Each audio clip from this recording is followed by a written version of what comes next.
Hello everybody. So today we want to talk about Newton's second law. And we are trying to find the direction of a net force of an object that is moving, but not at constant speed.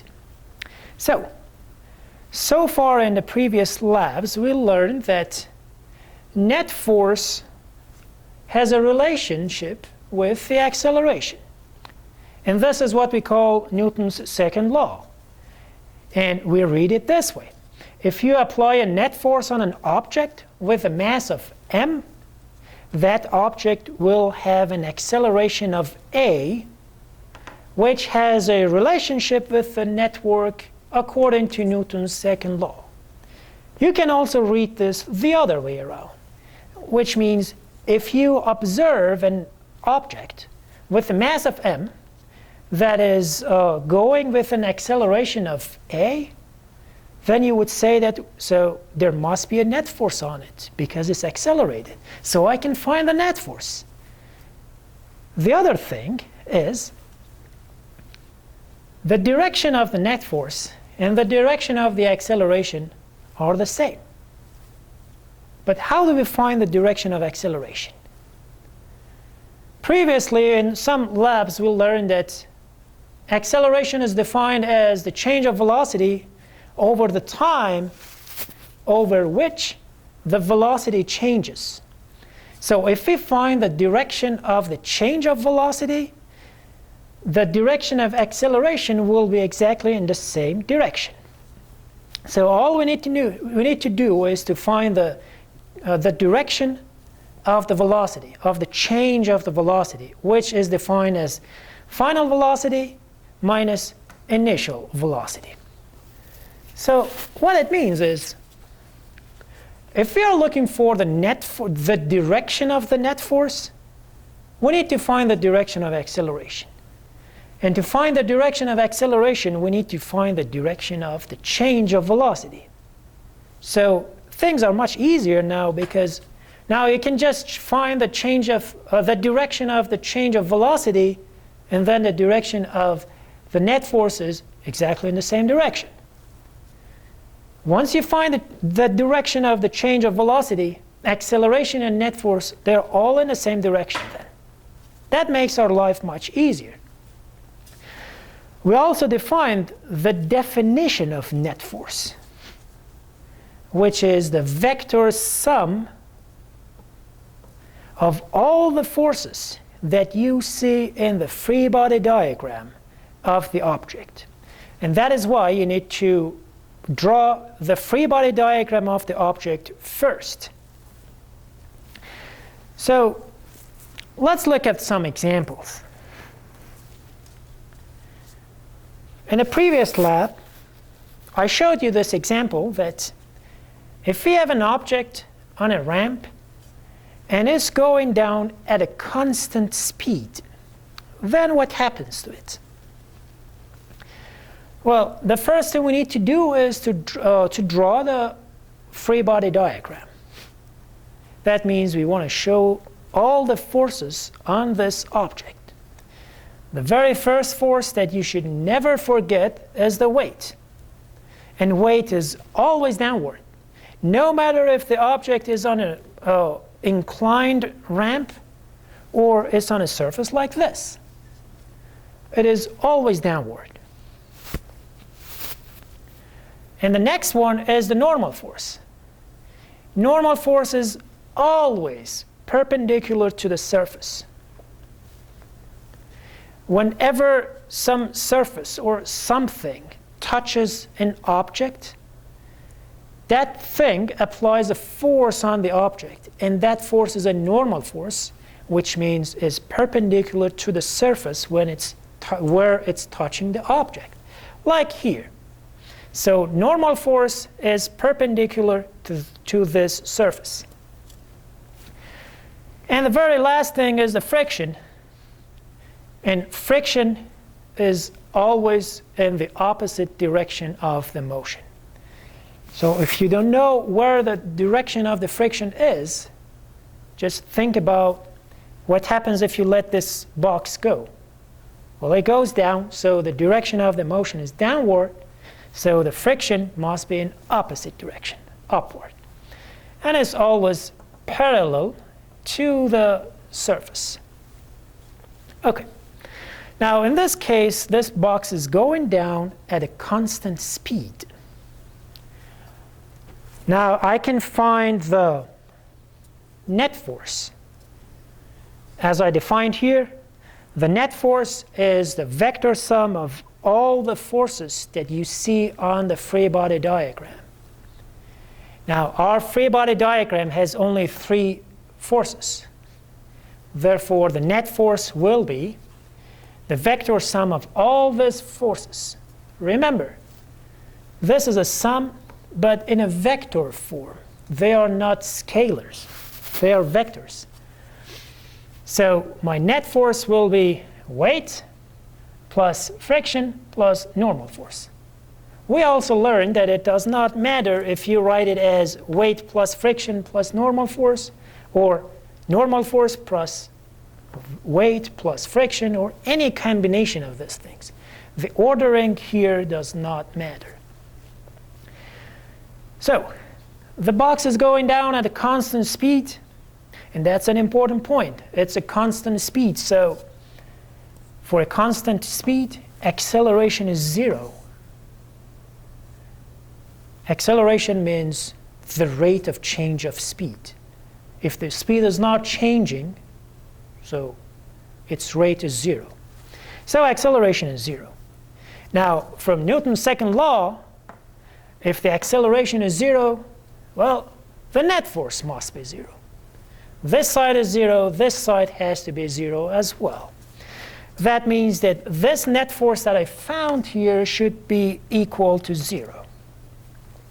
And then we use this to construct the vector sum, which means I need to have vectors in a way that if I add them all together, I get 0. So that means if I start from this point and draw the weight, and then add friction, and add normal force, I should get to the same point. And that means my net force is 0. Now, in this lab, we want to go one step further. And we're done with cases where the acceleration is 0. We want to look at the cases where the acceleration is not 0. For example, let's say this box is going down, but it's also getting faster and faster once it's falling down, or it's speeding up. Then what happens? So in this case, we have the same thing, it's just going down, but it's speeding up. Remember that speeding up does not mean that it's going upward. It's just the speed is increasing. So because it is speeding up, now what happens is acceleration is not 0 anymore. It is non-zero. Therefore, according to Newton's second law, if acceleration is not 0, the net force is not 0 as well. So what we are looking for is the direction of the net force if this box is going down and increasing its speed. To study a motion like this, we have some demos in this lab that you are supposed to do. We have a box like this, and just like 2 or 3 labs ago, when you analyze the motion of an object that was moving, we put a very small LED here and take a picture of that and see how the picture looks like over the whole motion. And this is what you will see. You will see that at first the line is very small, but over time the line is getting bigger and bigger. That means that the speed of the object is increasing. Now I'm looking for the direction of the net force, but I know that the direction of the net force and the direction of the acceleration and the direction of the change of velocity are all the same. So it is enough to find the direction of the change of velocity. So I analyze this motion, and I say that if I assume that I want to find the net force at this point like this, the line before this point is my initial velocity, so I call it VI. And the line after that is final velocity. I call it V sub F. Now I can find the change of delta V, which is final velocity plus negative initial velocity. So we go this way, and then we add negative VI, and then from starting point to the ending point is our resultant vector, which we call delta V. What it means is that for this box that is going down and increasing its speed, the change of velocity is downward. It's in this direction. That means that the net force has to be in that direction as well.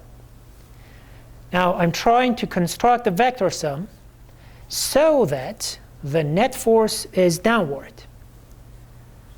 Remember that the free body diagram for this box is the same in both cases. Here we are going at constant speed, and free body diagram looks like this. And here we are going at not a constant speed, we are just speeding up. But the free body diagram is still the same. That means that there are still the same forces on that object. There is a very slight difference though. So the weight of this box is identical in both cases because the box has the same mass.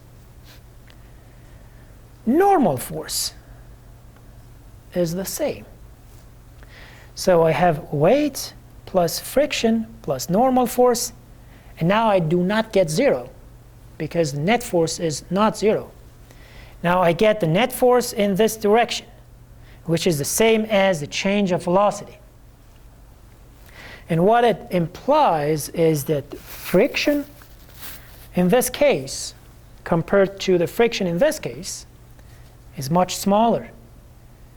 And of course it makes sense. Here this box is going down at a constant speed. You need more friction so that you have a constant speed. But here is going down and speeding up, so you need much less friction for this situation. So our observation and our math to describe our observation are in a very good agreement, and they are consistent. So in this lab we have a few demos, like motions like this, that you have to take a picture of and then analyze the picture and do all the things that I did here and construct the vector sum. And your vector sum should be constructed in a way that the normal force, the net force that you find is in the same direction as the change of velocity. So now I'm going to show you the demos that we are going to work on. The motion that we want to study or analyze is the motion of this pendulum. So you have this stick here, and we attached an LED on this side. And we're going to turn this on, and it starts blinking. And then I let it go and take a picture of that. Now the point is, if you let it go and take a picture of the whole motion going that direction and coming back, then you will have motions in this direction and motion in this direction overlapping on each other. So when you want to take a picture of this, we need two people. Somebody is standing here, somebody is standing there. Another person takes the picture. And once you let it go, the other person has to catch it. So it stays here. So you can take a picture of one motion so that you do not have an overlap of this two or more than two motions. The motion that we want to analyze is the motion of this hovercraft. You already had an example of this where you let go of this hovercraft, you just give it a little push, and then it would go up, and like in a parabola. And then you try to find the direction of the acceleration. But now it's a little different, because now this the board is flat, is not tilted anymore. So you want to turn on this LEDs again. And then we want to turn on the fan so that the whole hovercraft is hovering. And then you just give it a very small push so that it goes along a straight line. And you take a picture of this.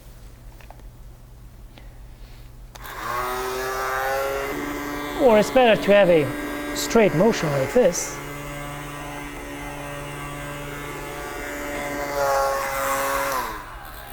And then looking at the pictures, you can analyze this motion. We are trying to find the net force on this hovercraft when it's going in this direction. Remember that there is a big difference between this motion and the previous one where this board was a little inclined. In that case, you had acceleration which was downward, and in your lecture you learned that that acceleration was actually the gravitational acceleration times the sine of the angle that this board makes with the floor. In this case, the angle is 0. Now we want to analyze this motion. This is one of the demos. So we have this block here, and we attached a LED here, and if you turn on the switch, it starts blinking. Now what we want to do is we want to let go of this box from here, and we don't want to give it any push, just let it go. So what happens is that the initial velocity here is 0, and then over time as it's going down, it increases the speed.